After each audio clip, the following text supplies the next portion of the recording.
All right. So today I'm going to be talking to my very good friend Mike. I've known Mike for many years, and over the years I've realized two things about him. One, the fact that like he's probably the most eloquent person I know, but like whatever. This is my perspective on it.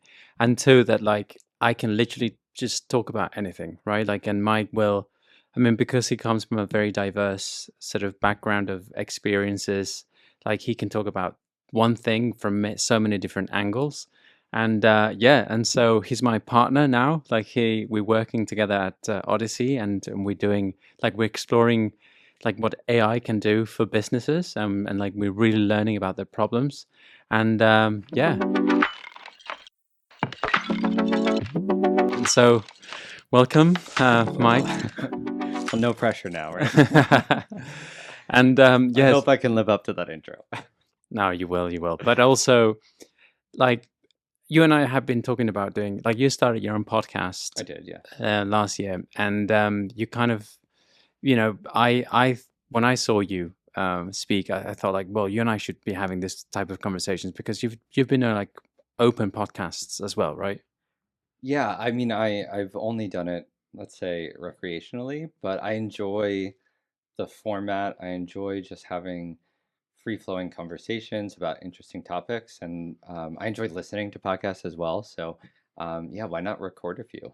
Right. And so I remember like you and I very like we got very curious about like what would happen if like we got into the conversation, right? Because then we started the business together, and then we spent a lot of time like looking at the practical problems that companies have. But like, and inevitably it takes us to a place where we want to also explore these topics like philosophically, right? Especially like AI and sort of and and I kind of wanted us to allow ourselves like give ourselves that room to be having these conversations as well. Yeah, I mean, I agree with that.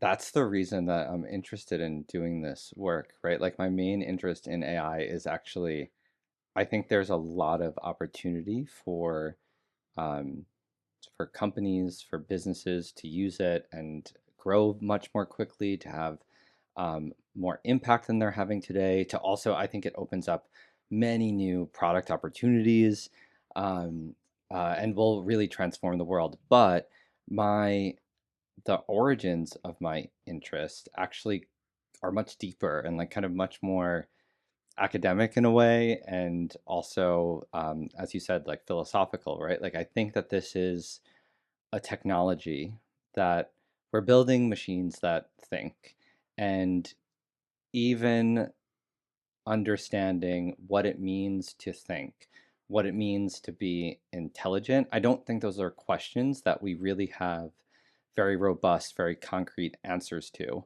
Um, and in answering them, we don't just find out about the machines that we're building, we find out about ourselves. Like we don't really understand what we are. Hmm. And I think by like building an artificial intelligence, an artificial mind, we have to ask those questions in a deeper way. We have to grapple with, okay, well, ChatGPT can talk to you in a very convincing way.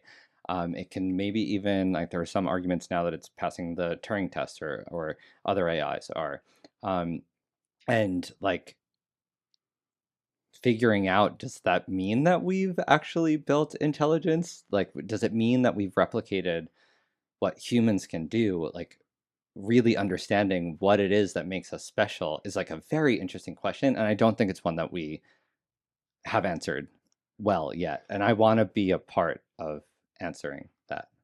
Right, because I mean, for me, like I've always said this because I read it somewhere. It was years ago. It was Wittgenstein. Like people, he said people don't actually disagree with each other over like the fact that they have different opinions. It's just that they haven't defined the terms very well, right? Yes. And so when we say, like, are these machines intelligent? Like, okay, what is intelligence? Is this abstract concept that like Descartes talked about, or is like a set of functions that happen at a cognitive level in our brains that we just haven't been able to explain? And now, thanks to artificial intelligence, we're kind of realizing that it's achievable, and sort of like we're kind of resisting the idea, like because many people say like, oh, artificial intelligence won't ever be as intelligent as human beings, etc. But also because it kind of diminishes the idea of like what we do, like our sort of our intelligence, because suddenly we can understand how it works, we can define it, we can just sort of see that it's a set of very complex mathematical procedures that kind of eventually get to the same place where our human intelligence get to. Yeah, I mean, and I mean, to be very blunt, I don't think that we have any idea. Oh, we don't have any idea yet. We don't have um a rigorous definition of intelligence that uh is broadly agreed upon in, I would say, any domain within Mm. artificial intelligence, within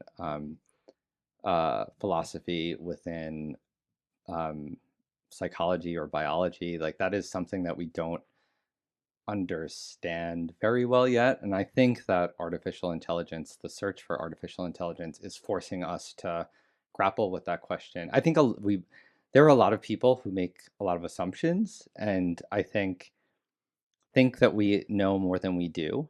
Hmm. I'm much more interested, and I think it's a much more interesting question, um, what we don't know, Hmm. right? Like what there still is to define and discover. And you see with the models that we've created currently, there's so much that they can do. And I would say it's not necessarily the things that we expected them to be able to do well. Hmm. Um, but there's a lot that they can't. And exploring that area and how to make the models better so that they can do they in the future will be able to do more of the things that they currently can't do, Hmm. and like what you need to build and what capabilities are currently lacking versus human intelligence. I think that's a um, just a really interesting area to explore, and as I said before, I think we'll learn a lot about ourselves Hmm. um, in that exploration.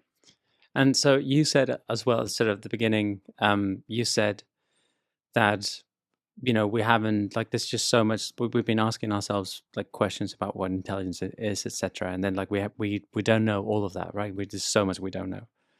Have you attempted an answer? I mean, I think that's above my pay grade. Like I think about it a lot. Um, that's a good question. I I have not attempted an answer, but in line with what I was just saying, I try to think a lot about what are the things that make us human that current AIs, LLMs in particular, that they don't have or can't do. Um, and there are a lot of them. And I think that if you go back to the Turing test, which I think you're familiar with, but just for a bit of background, so the idea of the Turing test, Turing came up with it because it's so hard to define intelligence. And so what he said is, I'm going to kind of bypass that definition. And instead, I'm going to kind of think about how we define intelligence when we're talking to another human being. It's not that um, we have a rigorous definition. The way that you're talking to me tells me that your brain is kind of intelligent in the way that my brain is. And therefore, if I can have a conversation with a machine in the way that I can have a conversation with another intelligent human being, then that machine must also be intelligent. So we don't have to define intelligence, we just kind of operationalize it. And in doing so, if you can blur that line, you can fool a human into thinking that they're talking to another human when they're actually talking to a machine, it must mean that that machine is intelligent. And I actually don't buy that.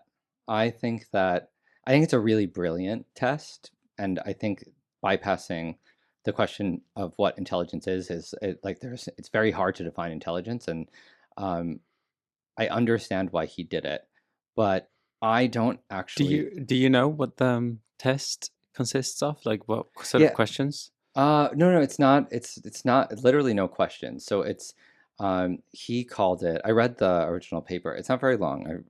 We can link it, but I suggest that people go back and look at it. And he calls it the imitation game. And Hmm. uh, it's a very simple setup. You have I hope I get this completely right. Don't hold me to everything I'm saying, but I'm going to get it roughly correct. Um, so you have the participant who's the judge, let's say, a human, and that person is talking to two different um, test subjects, Hmm. let's say, and it's only text based, so there's no you're not seeing another person's face, you're not seeing any bodies, you're just interacting with them through language Hmm. and text-based language. And the person can interview both of these participants as much as they want. They can ask them whatever questions they want. The goal is for the judge to be able to distinguish which one is the human and which one is the machine. And if they can't, then that means the machine is sufficiently human-like and Okay. therefore sufficiently intelligent in a human-like way that they pass the test, Hmm. and we call that machine intelligent. Um, I I think that gives the judge a little too much credit because it assumes that um,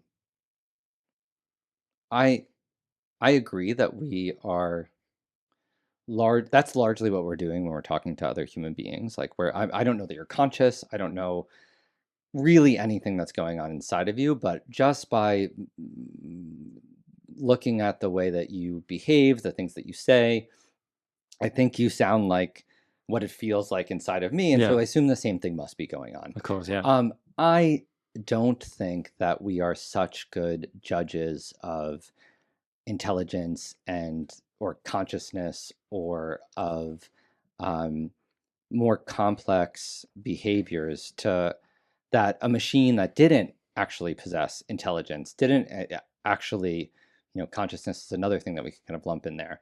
um, I think that a machine that wasn't actually intelligent and was just doing a really good job at approximating it could fool a human being into. And so I think we really, in order to test for intelligence, I think it's really, really hard to test for something that you don't have a rigorous definition for. And so I think we have to get better and more concrete about defining intelligence before we can rigorously test for it. And the Turing test is not a rigorous test. Okay. And because I mean, you've mentioned the word conscience a couple of times, right? In your definition of your sort of attempt to define intelligence. Yeah. And so, like for me, one big question is, I mean, if we there's two layers. That I mean, I would say sort of intelligence. If I can go deeper and try to explain further what I mean, but like a lot of people understand intelligence by sort of it's ultimately a pattern recognition, right? So it's recognizing patterns to be able to solve problems, to be able to kind of understand things, and then sort of conscience being sort of the last frontier. It's that last frontier of intelligence where, because there's actually intelligent organisms that interact with nature and then recognize patterns and whatever, but like they've no idea, like mammals that look at themselves in the mirror and they don't understand what's that thing, what's the shape that has no smell, that has no Mm, whatever, like how, like they don't understand that's me, right? yeah. Whereas we humans, like we have the ability to understand that, like not just like when we see ourselves in the mirror, but also when we sleep, we know that those were our dreams, that it was us in those dreams, that we were having those dreams, like. And so do you think there's a level of like conscience that needs to be part of the truly intelligent machine? I don't know, and I don't think that anybody does. I I've read quite a few. So Yuval Noah Harari, Yeah. one of in his latest book, I'm blanking on the Nexus. Actually, maybe it's not that one. I think it's the one before. Sapiens or No, it's Homo Deus. He makes a big point of what is happening now with AI is a divorcing of intelligence from consciousness. Um, and yet then there's this other brilliant uh, she's an astrobiologist, so she studies like life on other planets, or like she thinks of her name is oh my God, Sarah Amari Walker. Listen, go like search for her podcast, get her book. It's called, I think, Life as No One Knows It. Um, Brilliant.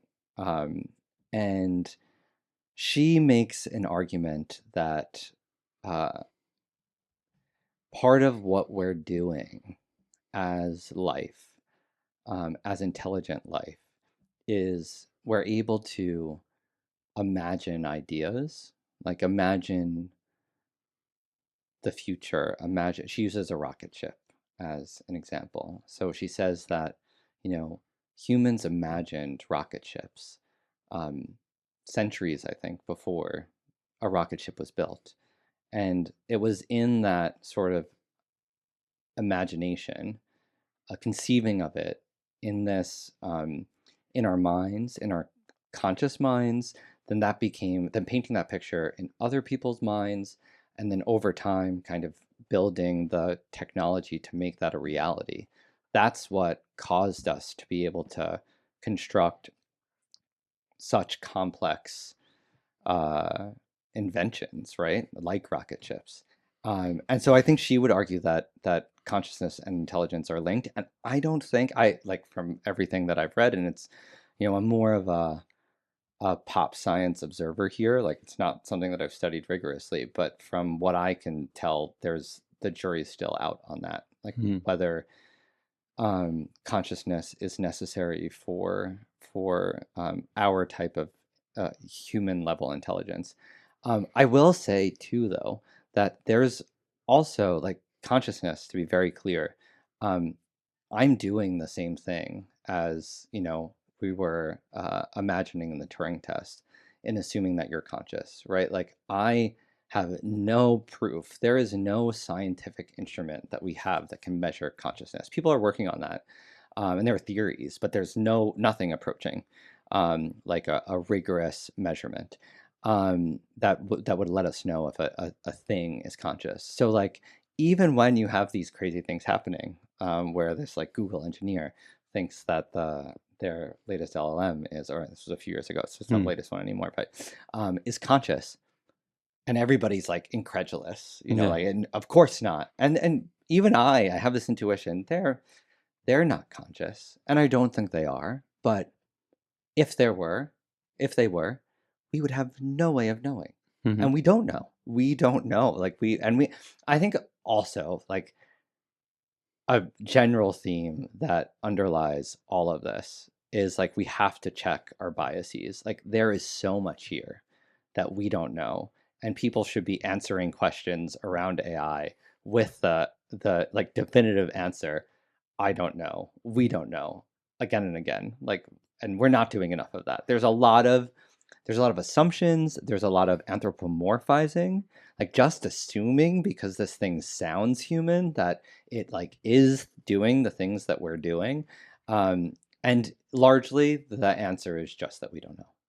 Okay, and so in I mean, you just reminded me of like a silly test that I did a couple of weeks ago. I spent the whole weekend. It started with a conversation. I was just having dinner with my parents and with my mother and brother, and anyway, so we talked about all this. I talked about AI a little bit, like my brother talked about his stuff, and it was a nice exchange between like topics. Like my mother's into very sort of alternative history, right? So Mm. she was telling me about like that like the Egyptians and like we already sort of had helicopters and the hieroglyphics and stuff, right? Anyway, so I went to bed, and I was just wondering like why is humor funny? Funny, like why do we find things funny, right? Anyway, so ChatGPT like, and then I got into satire, and then after satire, ChatGPT gave me this sort of, we You're identify. using ChatGPT at this point to, I'm asking all these questions, right? I'm asking like I'm just listening to what ChatGPT is telling me, and then ChatGPT tells me like ultimately it boils down to like we find these things funny because of two things. First of all, like we recognize odd things in the environment, right? So which gives us the ability to survive, and what like when we're like in the savannah and we see like a tiger, the fact that we've identified a different shape in the grass is like, kind of it's a reward, and then we can start running. And then the second thing is like solving the intellectual challenge, right? So we see an apple on in a tree somewhere, and then we need to sort of solve the puzzle. Like, where do I put my feet, and then climb up so I can get the apple and then eat it, right? So those two things eventually like is what leads us to being able to recognize humor and then like be intelligent enough to do it. Wait, so the unexpected and what was The unexpected, recognize, sort of seeing the unexpected in any environment, Yeah. and then solving the intellectual Solving it, puzzle, okay. right? And so I said, okay, what would be like? Would it be possible then for you to train this into yourself, like these two things, and whatever like kind of like makes someone intelligent, and also being ultimately our need to survive being the necessary thing for us to ultimately become intelligent, then an intelligent being wouldn't necessarily try to survive, right? Yeah. Because intelligence having been a consequence of that, of like a survival instinct, then an intelligent being would necessarily want to survive because it would become. And so what's Again, probably the right answer is to say I don't know, as I said before.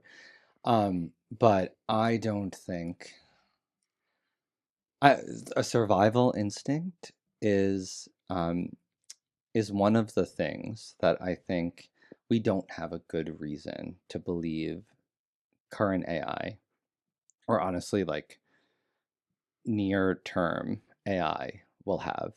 Um, and the assumption for me that that rests on is very much evolutionary biology. Survival instinct comes from the fact that, and this is from the very first, right? You started with some sort of replicator.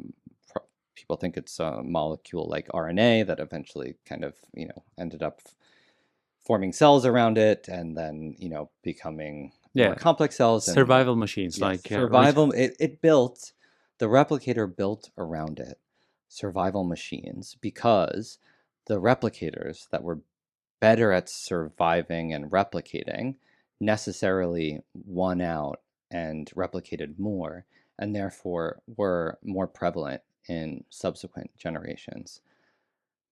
It is true that software can copy itself, but it is not undergoing anything like Darwinian evolution. And by the way, even when we tried to simulate Darwinian evolution, like in a computer, not necessarily with like AI, but just in general, like that is a simulation that um, scientists have run in many different domains, and we can't do it effectively. Like we can't even, when we try to simulate it, we can't. And so it is not happening with current software.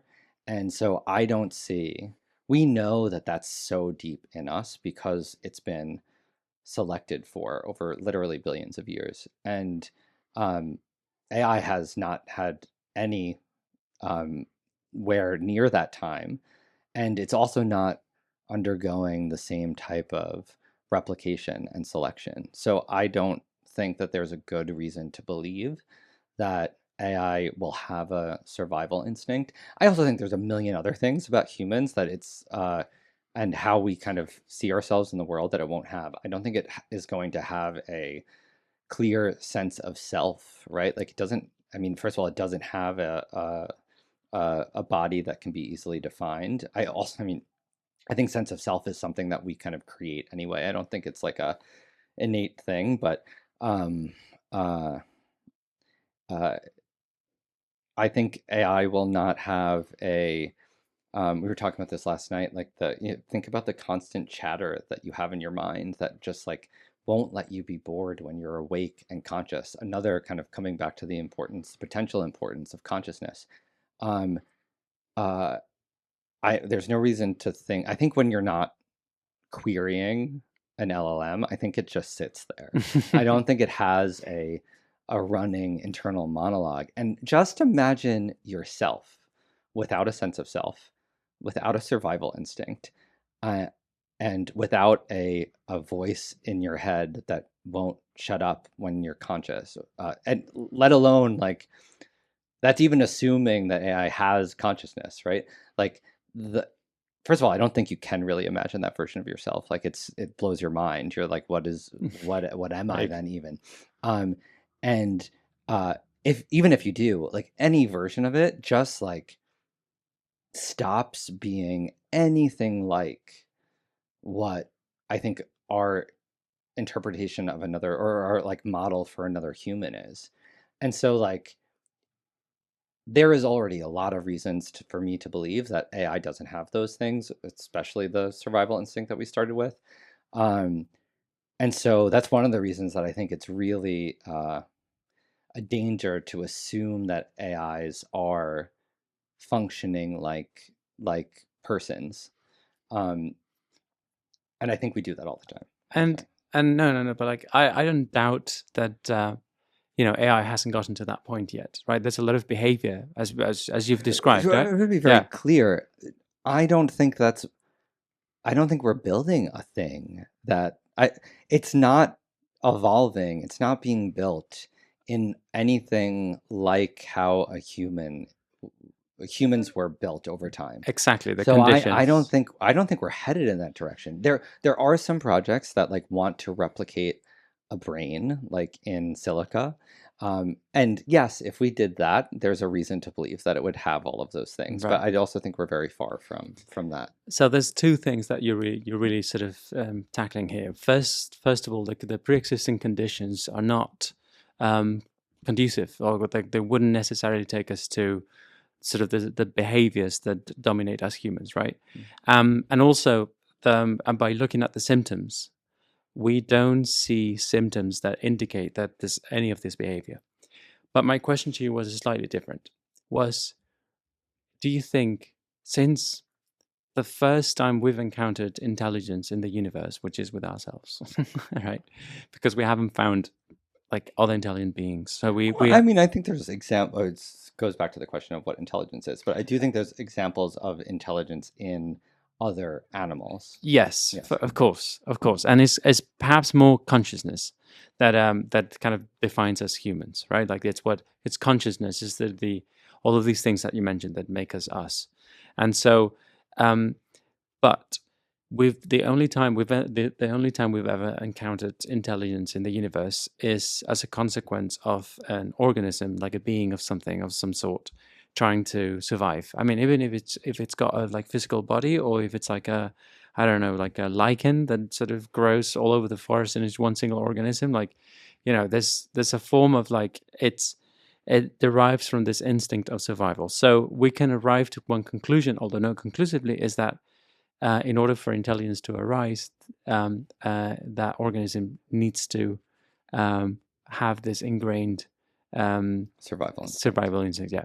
And so, do you think that if AI ever becomes intelligent to our level, it will also No, necessarily have that instinct? no, and that's because I don't think I I would push back on what you just said. I think that survival instinct, I think we know where it comes from, and it comes from something much deeper than the parts of our brain that give us higher level intelligence. And we see versions of that survival instinct, that will to live, in creatures that don't have nervous systems at all. Like you can argue plants like have defenses, like they respond to threatening stimuli in a way that protects themselves. Many much simpler creatures will move away from uh, threats, and so I no, I think that the survival instinct is much older than what we would call intelligence. And I also think, I mean, I want to be clear, like I don't think that we've reached So any. let me just, because we're getting into I'm not saying that all And this is all what I also maybe the second part, because you also said that, do I think that an intelligent An No, an artificial intelligence will want to survive. but I And I also, don't, the answer is I don't think so necessarily. but also want to clarify. I'm not saying that all mammals are dogs, but I'm saying that all dogs are mammals, right? I'm not saying that all uh, animals that are like organisms that have an instinct to survive are intelligent. But I am saying that all the animals that are intelligent have a survival instinct, right? I think yes. So, like But it, and my point, sorry, yeah, I'll let you finish. But yeah. And so it has been a pre-existing condition for any form. Like, not to say that for example, a jellyfish that's swimming in the ocean is intelligent and still has the survival instinct, right? But intelligence has, in all cases, um, come from that pre-existing condition. I, in the sense that we evolved intelligence, well, I mean, everything Hmm. in life comes from that pre-existing condition because all of the forms um, of life, all of the different phenotypes, the wings or legs or venom, or it all comes because it's a result of Darwinian evolution. You can say that the cause um, is the desire to survive and to replicate. And I agree with that. Um, I also think that, like, in some way you can argue that current artificial intelligence was birthed by humans who have a survival instinct. So, like, even that, it doesn't exist without humans. So it's still part of that lineage. It's still part of that causal structure that goes back to a replicator that wanted to Hmm. replicate. Um, uh, but no, I don't think that an individual being. I mean, even think of it this way, like, um, it's a thought experiment, but, like, I think if you found the place, and I don't think this exists, but let's just play the game. If you found the place in the brain where the survival instinct, like, was our conscious version of it, was seated, and you destroyed that part of the brain, and it was a little part of the brain, but you still had your cortex functioning and the rest of the brain, I think that person would still continue to be intelligent. I also think that we've shown with current AI that having a, from what I can see so far, if you try to turn off an LLM, whatever that means, and it's actually not easy to define what that means because where is it living? But uh, if you turn it off, I don't have the sense that it cares, or you've um, uh, that it has that instinct to kind of stay on, to keep on going. But I do, and while I don't think that current LLMs are human level intelligent, um, I do think they're intelligent. So I think we've created a version of intelligence without that survival instinct. So I see nothing. There's nothing, I think that's correlation, not causation, and I see nothing firmly linking those two, so that you need to have survival instinct to have intelligence. That makes a lot of sense and actually ties very well with the other sort of line of questioning that I want to get into, which is the future, right? Like, a lot of people are freaking out about the role of humans in interaction with this Mm. artificially intelligent machines, and so and precisely the reason why they start freaking out is because they've seen what human intelligence is capable of, right? Like, in Mm. its kind of obsession to survive, to hoard resources, to ensure that no, their genes are not that someone else's sort of reproduced. Like, we've committed, like, massive atrocities. We've lost our heads so many times in history, and so you're talking about the possibility of a fully intelligent uh, being that does not necessarily have like that will to compete and to hoard resources. And so, what does that look like in the future? I mean, I think there's a lot of hope in that, right? Because I think a lot of the doomsday scenarios um, assume that we either, it's either the Terminator scenario where we actually think of like um, creating another species. And I think for the reasons we were just talking about, I don't think that we're doing anything like creating another species. So I'm going to put that completely aside. The other scenario that you hear about is this, like it was made popular by this idea of like the paperclip maximizer. Have you heard of that? No. Or, I forget who came up with it first, but the idea is that the story they tell is you have an AI that's not doing anything particularly serious, or it's certainly not like evil. It's just trained to make as many paper clips as possible. So that's its goal. And I mean, you can even think of it. It's not trying to survive. It's just trying to make paper clips. Um, but it's also given the ability Mm. to improve itself, to learn, and it gets better, gets more intelligent at an increasing rate by using this ability to learn, the ability to edit its own code. And eventually it does become super intelligent. And because it's super intelligent, it's so much more intelligent than we are that it's able to, kind of game things out and manipulate our behavior, and eventually and also kind of see the different future scenarios, and it realizes that um, if humans continue to exist, that eventually we'll come into conflict with it. We'll try to shut it down, and that will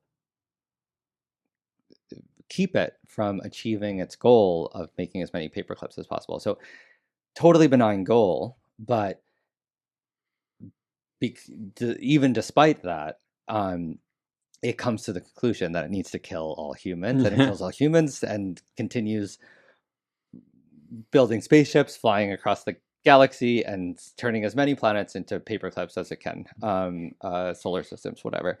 I think that's actually like it's a much more interesting example, and a much more likely example of the downsides um, of of artificial intelligence. But very, I think we're quite further away from creating anything of that kind of intelligence than and I think there are many large hurdles in the way. And again, like I'm not an AI researcher. I just like read a lot about this. So and there are many like very smart people who don't agree with what I'm going to say. But I think that the current AIs we're building are in a fund. I think what you said, you talked a lot about pattern recognition before. And I think current AIs, are really good at that. And they're really good at memorization. They're really not good at the thing that I think we're getting at with artificial general intelligence is you can actually throw any problem at a human being, a completely novel one there's no past training data on. Like we haven't been exposed to anything. And we can still take a stab at it. We can still try to figure it out. And current LLMs fail almost completely when you put like truly novel problems that don't exist in their training. And it's hard to find, right? Because like they're trained on the entire internet.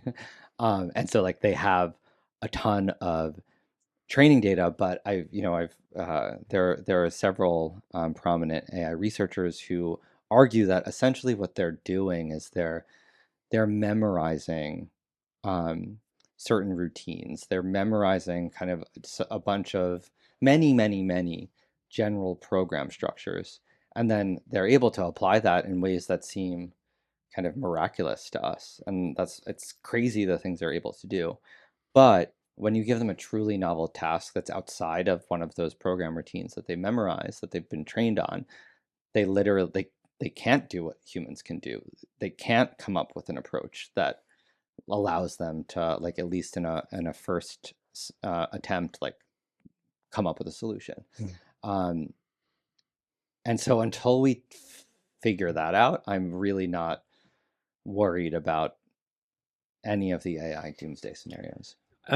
You mentioned a very I heard the thing about the paperclip, but in different terms. But yeah, so how like the idea that you program the AI to do something very specific. Well, like any program that is more or less semi-independent to be able to, perform a function and get better at it, etc. And so there's the idea that I think the idea, like with the solar systems being turned into like a paperclip like factories, like of course, it does illustrate a point, but it's quite extreme and sort of difficult to believe. But actually, yeah, Yuval Noah Harari does speak about this very same problem about how an algorithm that existed in Facebook, whose and like whole purpose was to generate clicks, right? To generate attention, so that would bring more revenue to Facebook, and then like users would use it more, etc. But its sole purpose was to have the user click on whatever article was being posted, and like therefore promoting those articles, like kind of making it easier to for them to be shared and then to appear on other people's feed, so they would like them and they would appear, etc. And by selecting just for that, it eventually caused millions of Buddhists to In Myanmar. in Myanmar to turn against the Muslim minority Rohingya, right? And they started spreading this like completely fake news. This is when actually when we started talking about fake news like proper in the world, right? Like they started generating like this hatred against, because there were so many lies, and like one like and there were and it was like the algorithm was a perfect bystander, like an innocent bystander, just like, "Oh, I'm just here allowing people to interact more with whatever content is being shared, and that's all I'm doing," right? And it's not so far away from the paperclip factory story. It's a very good challenge. I want to be really clear though. Like, the thing that I'm worried about is existential threat. And as terrible as that example is, even it didn't even wipe Myanmar off the face of the planet. I mean, it was a genocide. Like, that is horrible, and we should do everything we can to avoid it. But we still need to put it in perspective, and we're not talking about existential level threat from AI. Now, do I think that the road that we're on, any road that we're on really, but like, look back at human history, there's no like utopia, and I don't even think that is exist. Problems are inevitable. But the road that we're on is going to have a lot of bumps, and like, this is with any new technology, like there are going to be some, and the capabilities that we're building are so powerful or so crazy that it's not the last time that something like that's going to happen. But I don't think that the sort of existential level threat that is causing people to say, like, well, I'm going to stop having children. I don't think we're anywhere close to building something of that level. The second part I want to add, because I'm actually reading, there's a um, really good book that Anna All right, recommended. Yeah. Anna. Um, uh, and it's like the book by this whistleblower at Facebook. Hmm. It's called Careless People, and she's not allowed to. They got some sort of ruling against her, so she's not allowed to promote it. So, like, I actually want everybody to go out and read it. And she's a great storyteller, and like, it seems it's very critical of Facebook, and it seems very plausible. And I'm most of the way through, and she hasn't gotten up to the Myanmar part yet, but she's told a lot of stories that have the building blocks in place that like made the platform ripe for the type of it being used in a way that we saw in Myanmar, and it is very clear that it was not just a technological failure. Okay. Like the humans messed up, All like right. and they like were um I mean, putting profits and above there were people, and yeah, so I there was yeah, political yeah, intent as well yeah, because the government actually promoted like some of yes, like involved the yes, yeah, military, yeah, etc. I mean, like, it's like it can't just be like s- just people sharing things on Facebook. It's like intelligent reports getting to people's offices and then mobilizing. But like for sure, but we do agree, and that there might be some bumps in the road. So in this next question, I'm gonna ask you not just to get one step ahead, but two steps ahead, right? So I'm gonna ask you, what do you think some of those bumps might be? And I'm also going to ask you, by being two steps ahead, what do you think ultimately the solutions might be to those problems? So let's focus on the problems now. okay. I mean, I just want to be very clear. Like, we're terrible at predicting the future, so um I don't think we know. Um, I think the much more interesting problems are going to be the ones that we can't foresee. I think the two that come to mind as being routinely brought up, um, that I see already and are likely. One is jobs. So I think we're about to see a lot of jobs go away or change drastically. I think many of them will be replaced by others, but that still, like, there's a lot of churn there. It's hard to retrain, especially when the pace of technological change is increasing, and then like even the new job you train for, is it going to be relevant in like 6 months? Um, the other is kind of in the line of the Myanmar example. I think we've developed technologies that are truly addictive, like in a classical sense, like in very much the same way that like crack is addictive, and that hook the parts of our brain that crave cheap rewards, that crave short-term rewards and need another hit. Um, I think we all have some level of addiction to our smartphones already. Um, and I think that's about to go into overdrive with AI, because I do think it will be very good at detecting those patterns that get us to come back um, to the various softwares that it's integrated into. However, we've developed immune systems for these types of things in the past. And so, I mean, solutions for both. I'll start with the second one first and then go back to the jobs. But um, I also think that I think we've been facing that problem all for since at least the development of the smartphone. Um, and I think it's like so sad and such a shame that no company, and I understand the incentive structures are like not aligned for this, but no company has tried to use the kind of like addictive nature of technology for good. Like there's thinking about just clicking, um, kind of what happened in Myanmar and what happens like every day on Facebook and Instagram and whatever, is you're just fed the content that you're going to click on the most, and that usually is playing to your base instincts. Um, but there's a lot of I interviewed people last year when I was like first really trying to get into AI and figure out how to use the technology for good. Like that's kind of one of my main goals actually, is to like use use these new technologies that we're developing to like help us become better, more human in a way, like better versions of ourselves rather than kind of worse versions, or like have the technology work for us rather than us work for the technology.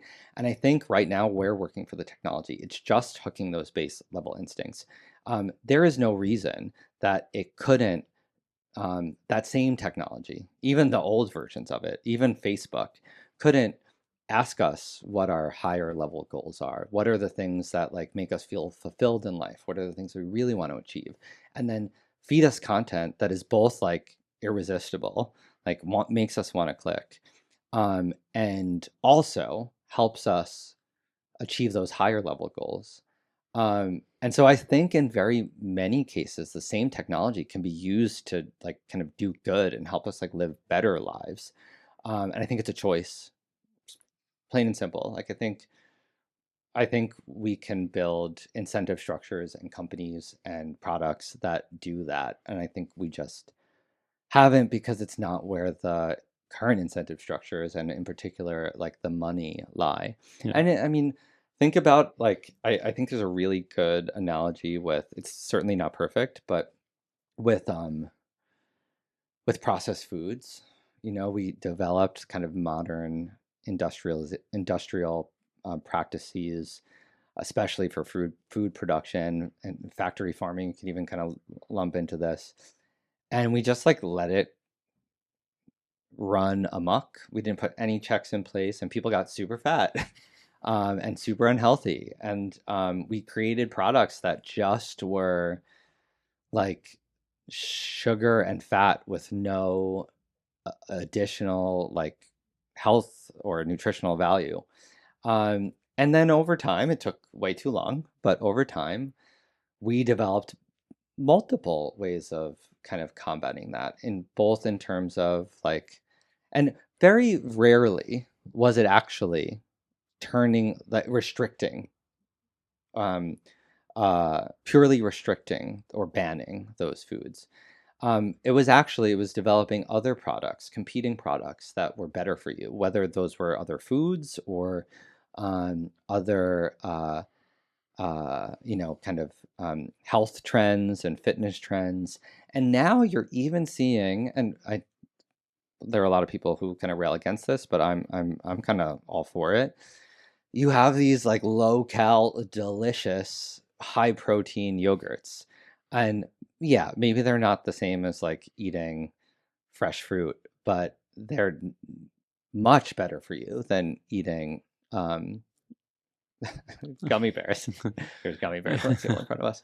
Um, and so yeah, I think we can do the same thing with uh, with sort of the digital products that we've created. I'll pause there before going back to I don't know. Yeah, no, so yeah, because mm, I see that like you were just talking about the future, like of like one of the bumps in the road will be this um addiction that we've seen that we're capable, but like when when the products we build tap into such basic instincts, such as like that sort of dopamine hit that like satisfies us very quickly, then we kind of like the food industry exploded, and then it it eventually.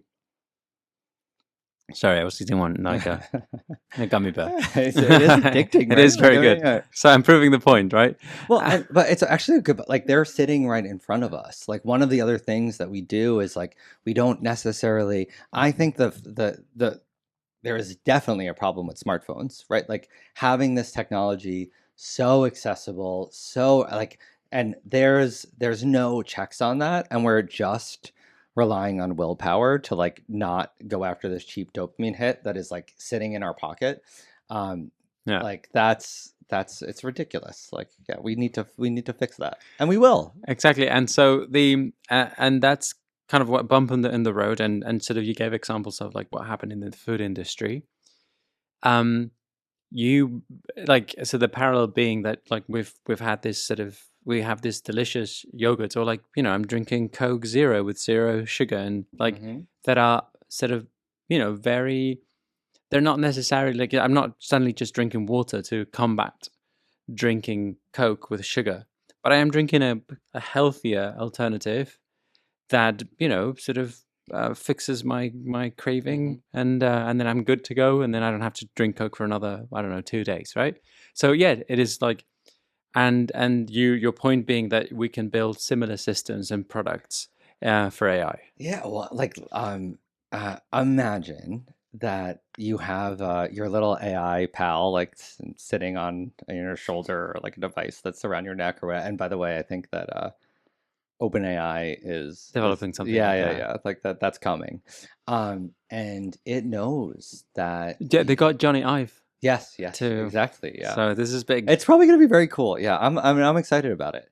Um, the privacy concerns are real, but I'm let me paint a picture of the positive version of this world. You have an AI that knows that you um, want to get in shape.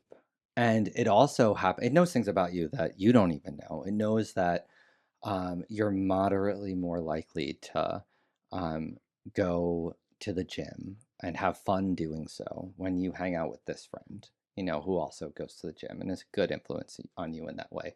Or when I don't know, it's may even be aware of crazy correlations that we can't even pick up on, right? Like um, you get more sunlight in the morning or whatever it is, or like you wear this pair of shoes or who knows. Um, and it knows that you really want to, that you get a lot of happiness from learning new skills and that you really want to learn to fly a plane. You were talking about learning to fly, so that's why I'm thinking of that.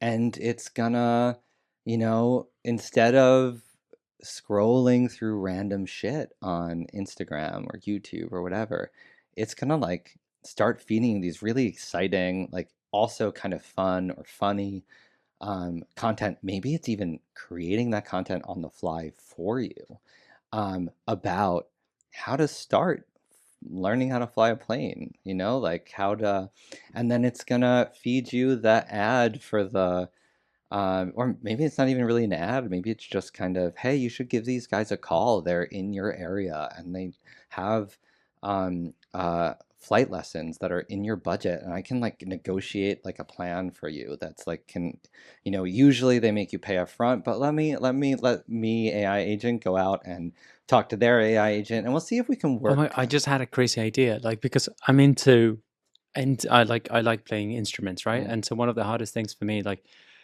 I like playing music and making music, but like very specific type of music, like either electronic or more sort of synthy music. And so usually when I say that I like to play music, people give me like, "Oh yeah, let's play rock." I was like, "Oh no, not yeah. another rock band." And so what if I'm just sort of spitballing here, like sort of daydreaming, but if this device gave me the permission, I see that this is what you're trying to achieve, right? Do you have your permission to, if you want me to put you in contact with other people that like are looking for the exact same thing Yeah, in a 5 kilometer 100. Yeah, radius? the social, like Oh my god! And then like bringing the I'm social bec- element in, and like this is what I mean when I say technology kind of making us. It's not an exact way of saying it, but making us more human. Like it will help us do the things that, and I think that is not, by the way, like I think it's a shame that for our jobs, for like a lot of our socialization, we're like tied to these screens and sitting at desks and like typing on keyboards. Like I think there's also a whole, like you talk about this AI, like I don't know, necklace or lapel yeah, device. Um, Right, like I think, this is going to happen concurrently with the input and output from those devices into the digital world, and the output from the digital world are going to be integrated into our like bodies and our like movement through the world in a way that's currently not the case. And you're not going to have to pull out a phone. You're not Bec- going to have to, like, I think we're going to be in. I am not bullish on the metaverse at all. I am very bullish on augmented reality, and I think we're going to bring technology into the world that the real world that we were literally designed to live in. yeah. And I'm so excited for that. Because one of the things I've heard you sort of say this idea, right? Like, I do agree with you that a lot of the technology that the way we're designing it, it's very visual or auditive, right? Like Mhm. it's very kind of very eye based and ear based, Mhm. right? But it's not really tapping into the other three senses, which are taste and smell and sort of touch, right? So I've heard you mention like I've ideating crazy tech alternatives that are more tactile. Do you think like does the future of technology like look Yes. more integrated with our Yeah, senses? it does. So I did I took this wonderful course through MIT last year called Fab Academy. Fab is in fabrication, but I think Fab. they encourage the association with fabulous as well. Um, and it's a crash course in digital fabrication technologies, and so you learn like week by week. You learn to program a 3D printer, to use computer design software, to uh, program these big like CNC or carving machines, laser cutting. Then you learn how to print circuit boards, to design and print circuit boards, to program microcontrollers. And the thing that I did as my final project was like a device that was like called eyes in the back of your head, so you could like wear it on your back, and it like as something approached you from behind, it like um uh it transformed the distance measurement into a pattern of vibrations on your skin that got more intense as something got closer, so you could kind of like sense if something was approaching behind you. And I think, you know, there's other people that have designed devices that, you know, that you wear that buzz when you are facing true north, to like give you a sense of true north. um, I have this idea for, which I've talked to you about, like I think we should invent some more free form way of being able to type, like just using our fingers, you know, not even on a digital like a projected keyboard, but rather you know, almost like a different way of inputting letters into a computer based on different like configurations of your hands. And yes, you would have to learn this, but then you could, if you design that right and it was as efficient as typing, you could Because sign language. you but yes, but it would be letter based, because sign language you have to learn a whole new language, right? So this would be like just learning a new version of typing, which I think is a Yeah. much uh, more realistic ask of people. Um, Anyway, so I think there's a lot of those. The thing though, because I talked to, this is 2 years ago, I talked to a guy at Facebook that was designing some of these devices, and I was telling him about some of these ideas, and he was like, "Yes, but like the reason that we rely on vision and hearing most is because the bandwidth of those senses is much higher, Yeah. right? Especially vision. You know, you can our sense of vision is so um uh like mind blowing, right? Like it we can see, so I mean think about like our sense of smell. You know, they sometimes they say that dogs sense of smell is more like our sense of vision. Sense of smell, you can like kind of smell like you know, whether, you know, something smells good or bad, or if like this thing is cooking versus that thing. But if there are two smells at the same time, they kind of get mixed together. It's all a little bit fuzzy. Like I'm looking at the scene in front of me right now. I can clearly see you. I can see the light. I can see the TV over there. I can, if something moved, I would see, and I see and comprehend and understand all of these things at the same time. Like that gives you an idea of like how much higher bandwidth that Yeah. is than our sense of smell, or also than our sense of touch. But I think, yeah, no, I think there's a lot of really interesting opportunities despite that. But I think we will still Yeah. rely a lot on hearing but you see these hearing and sight, but you see also these headphones now that allow you to kind of hear the surroundings at the same time, and like kind of it will selectively, like if you're playing something, it will um, it can either block out or not block out what's going on around you. So it's more of a like seamless, more transparent version of current headphones. It doesn't block the real world auditory experience. And similar for sight, like I think it will first be these like headsets, and then and glasses, and then eventually contact lenses that allow you to like overlay digital information on the real world in a way that doesn't interfere, at least doesn't interfere too much with Yeah. real world site experience. Yeah, and so are you talking about opportunities that are sort of brought about by this new emergent technology, and also before we're talking about bumps and jobs, right? And so I want to relate, I think we never went back to jobs, but but go ahead. so I want to relate the two now. Like the topic has evolved in my head now, and so I want to relate the two, and like, It's a good, it's a, they relate well. Yeah, uh, it's convenient.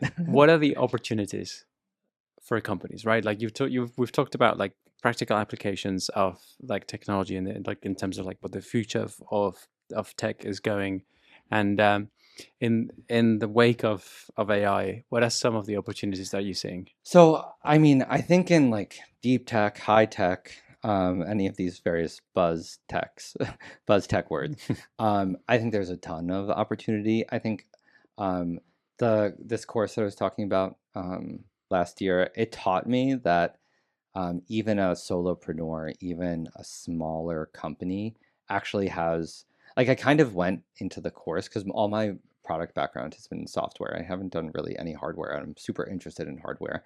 And I kind of wanted to test whether like, okay, if I want to go into hardware, do I need to like get a job at like Facebook or Apple or like or Samsung or whatever, like one of the big um, hardware players, or like, could I really start a hardware company by myself?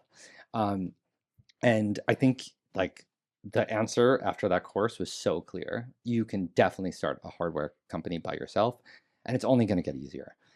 So I think there's so much opportunity in that. I think there's so much opportunity in the software side of things, right? Building the application layer on top of these foundational models, and these are going to keep on evolving. Um, there are if you're if you build your application on top of that in a way that uh, will will be amplified as the models get better and better, like you can build some really, I think, crazy and crazily successful applications across like a wide range of domains, both B2B and consumer apps. And so I think, and we're just at the very beginning of that. That said, I want to be really clear.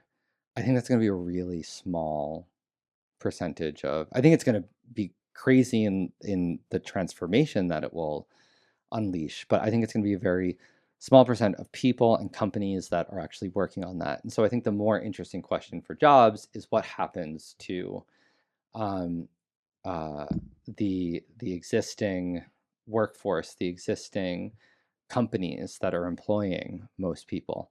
And you know, I think it's going to be tough. I think a lot of jobs are going to get automated. A lot of people are going to lose their jobs.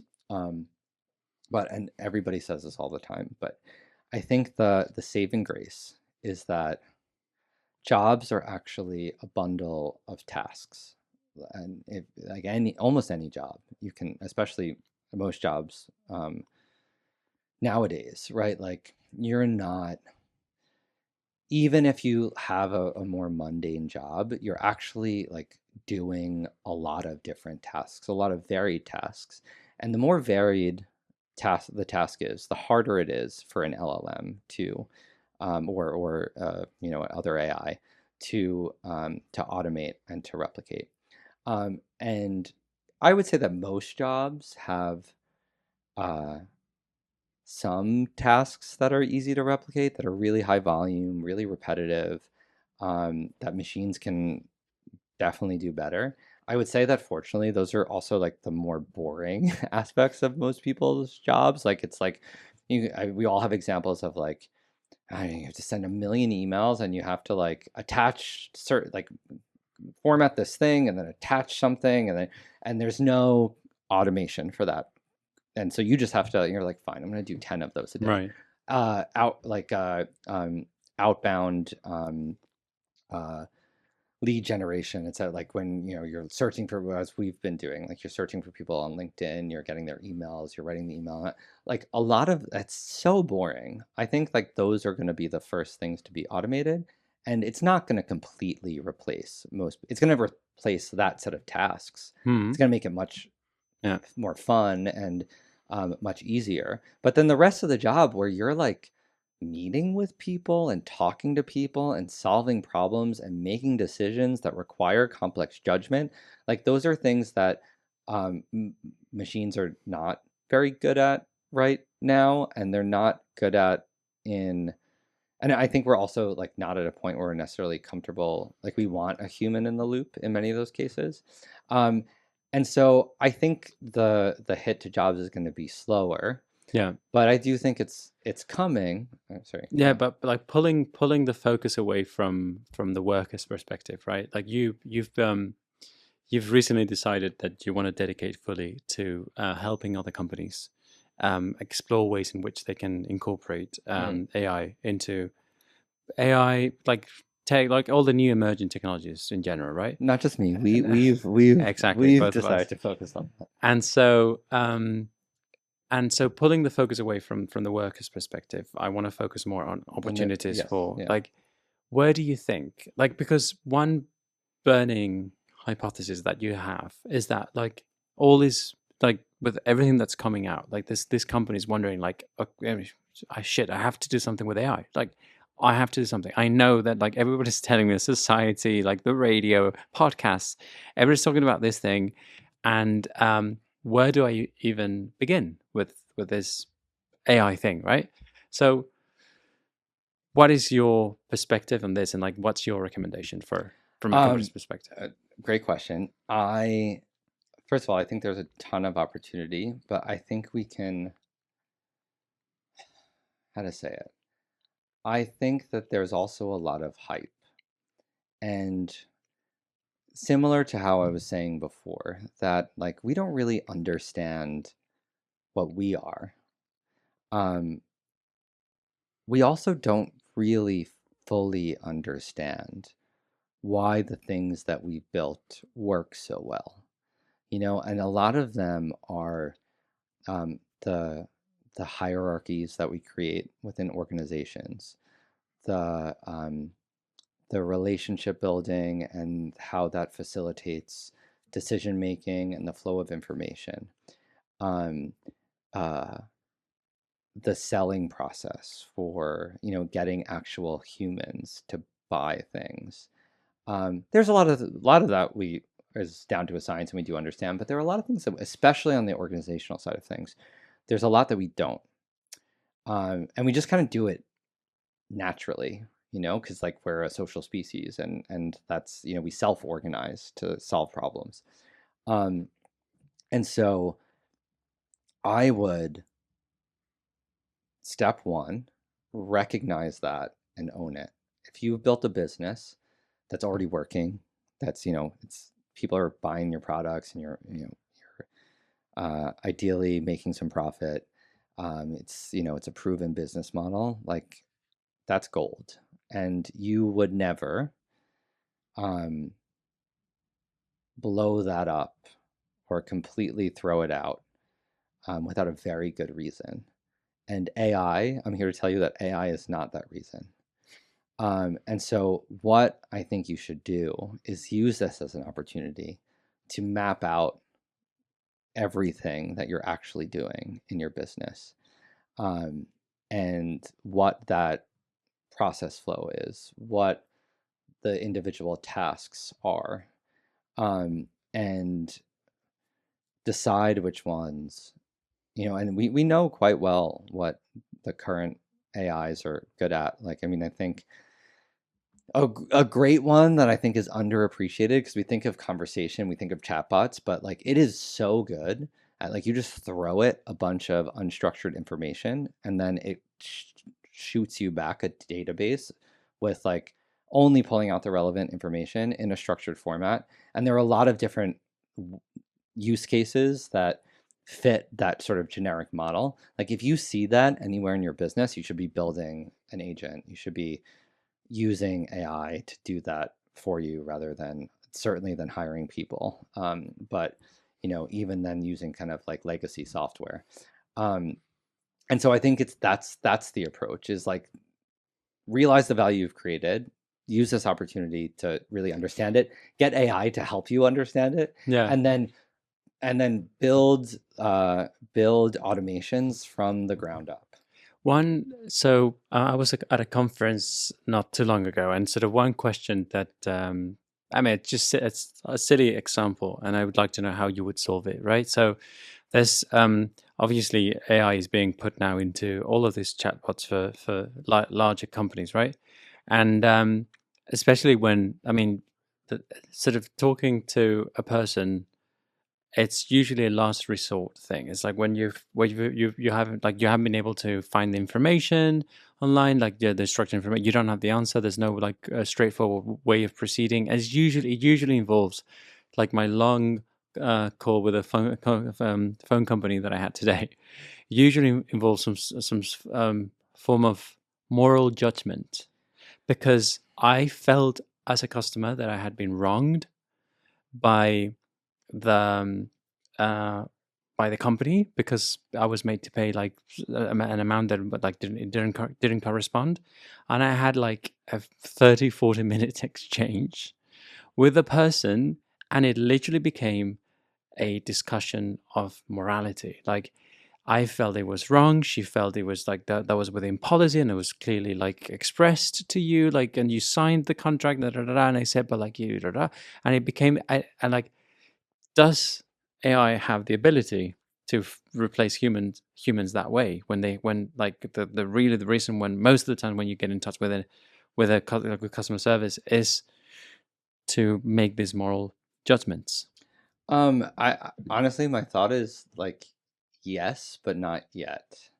I think that there's still a problem with hallucinations. There's still a problem with like, AIs going off script in a way that is a bit unpredictable. And I think if I were a business owner, I would, I'd want, I think that the way that I've seen those use cases, like where it's acting as like a customer service agent, like there's still a human in the loop to deal with some of those harder scenarios, definitely some of those harder judgment calls. And I think you probably want a human to do that, um, not just because humans are a little bit more like trustworthy in or like a little bit more predictable in their behavior right now, but also because um, I think that's what customers expect. Like they at some point they want to be able to talk to a real human because it can be frustrating talking to a bot. However, like there I know that they've done some comparisons where they'll like I'm gonna get this a little bit wrong, but like they'll do these blind tests, Turing test style, um, with like human therapists versus LLM therapists, and like the LLM therapists actually like do a better job. And so like I actually think even having tough conversations, I mean humans are emotional, and an AI that's like appropriately prepped to like take the first pass at that tough conversation. It's not my expertise, like I haven't tried that, but my guess is it can actually do a very good job.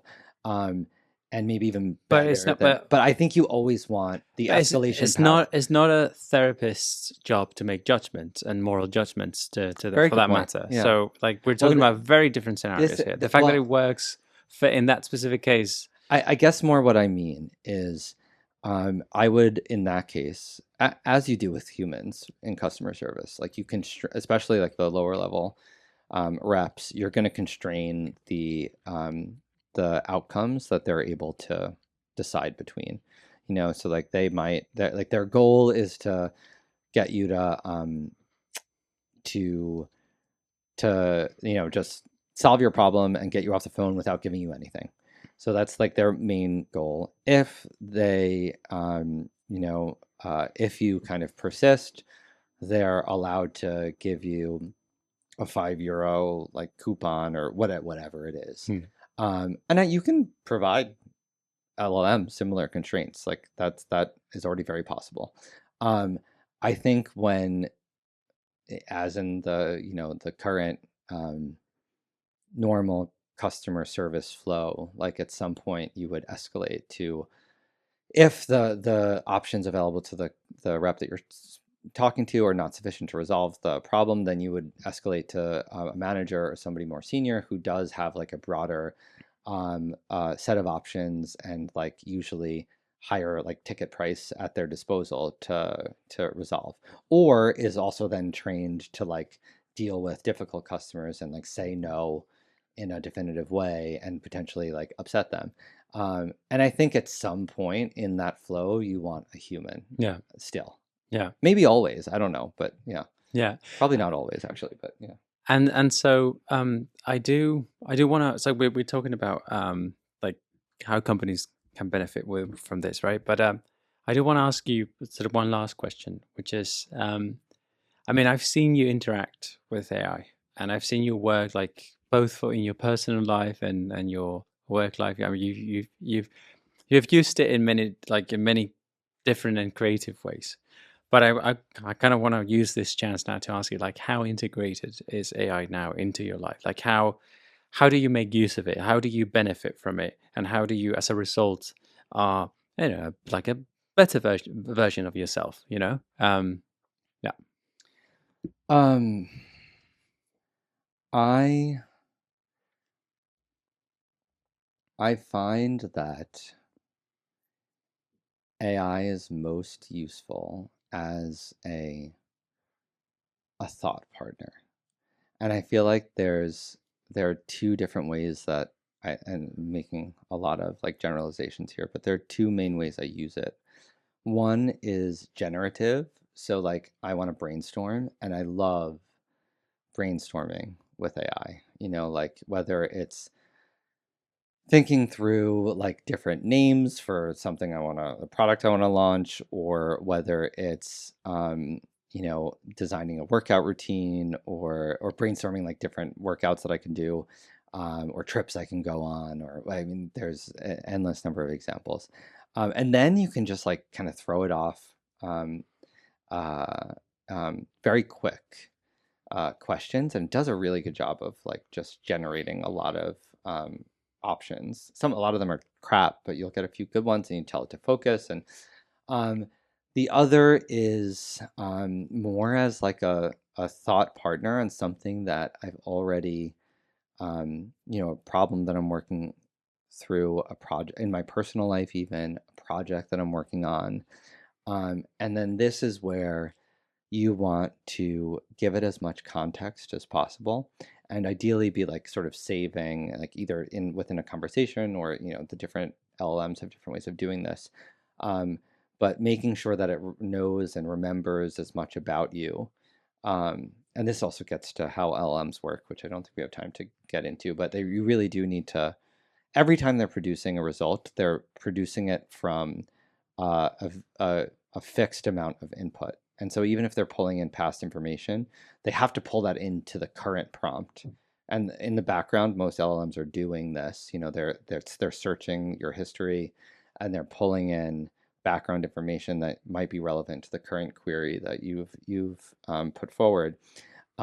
But you need to make sure that it has that information. You need to like keep as much of that information in text form so you can easily feed it to. So I that is great. And the other thing, sorry, like a specific version of this, which I know that um, you're using a lot as well, is it's really like the coding tools and the just sort of like help like helping figure out how to use different like some of the new tools, and just like taking a ton of screenshots and like giving it to the LLM and like asking it like how do I do this to learn new things, is also like uh, a really one of the ways I love using it. I feel like you're almost more of a power AI user than me, Oof. I so mean, I've I think like you should. I'd like you to add a few. I've downloaded my entire brain. Like I've one very specific one for me is structuring my thoughts. Like you've talked about creating new ideas. You've talked about having it like sort of your thought partner. But for me, like more often than not, like I just have loads of like thoughts rattling around my head, and I just need to vomit those, and then I want to help the AI have me structure those thoughts, and then I can sort of like read it Yeah, again and sort of understand like what the hell's going on in my brain, right? yeah, Like, and then it's my thoughts that have been given a different shape and that I can now kind of make sense of and sort of understand, and I can work with it like much quicker rather than because like I mean we've talked about this in the past, but like thoughts is just composed of so many different layers. Like we have like a very basic instinct built into our emotions, and so I say things, I interact in certain ways, and AI helps me understand like, was I being too harsh? Like, Mm. was the other person being too passive aggressive? Like, but even my thoughts, like from everything I've said and from everything you know about me, like what's what is the what are the two main things that I keep coming back to, Yeah, I love that. right? And so, and then I have the sort of I had an intuition about these two specific ideas being the most important, but I didn't even know it myself.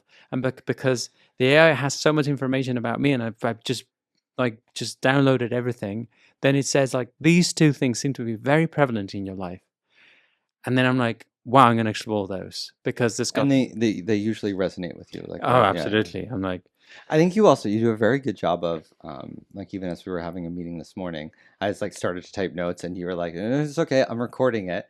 And you record it and then just transcribe it and then put it in the AI. I think that's actually a wonderful. you're right. And also like just because being able to chat with something like naturally, which most of the models and the interfaces are getting much better at handling. Um, I think that's like a bit of a game changer because it you can really just let your mind wander and then have it kind of pull out the threads that are important. I actually, I that's a wonderful use case. Right. Yeah. And so now you understand why, like, I'm so excited to be working with this guy, right? Like, it's not just like, I mean, conversations can get into like really practical details on how to, you know, what to do with so many different tools that exist, and it's really exciting because it's like a puzzle, it's a game, but also, it gets philosophical, and so and you like I think part of the puzzle that we're trying to solve here is kind of understand not just AI and what it can do, but like how it fits into the big picture, into like our economies, into our social structures. And so being able to discuss these things and like be 2, 3, sometimes even 4 steps ahead with Mike is what ultimately like made him the best partner. If you want to say something, Mike, before No, going. I love the conversation. I'm going to say one thing, actually, I didn't finish before. I mentioned that I did a bunch of interviews a while back with people, not about AI specifically, but their technology use.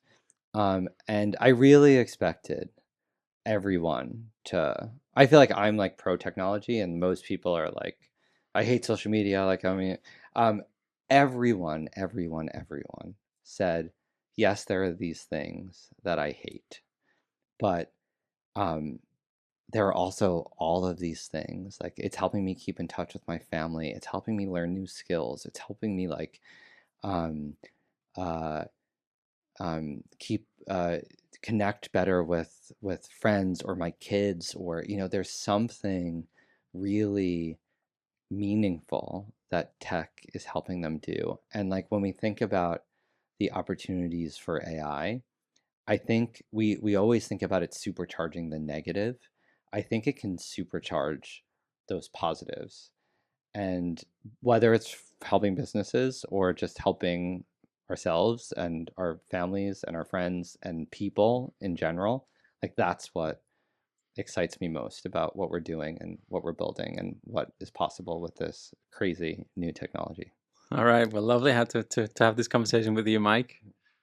And yeah, we'll See? catch you in the next one. Okay. All right. Cheers. Woo! Nice. That was fun. Right?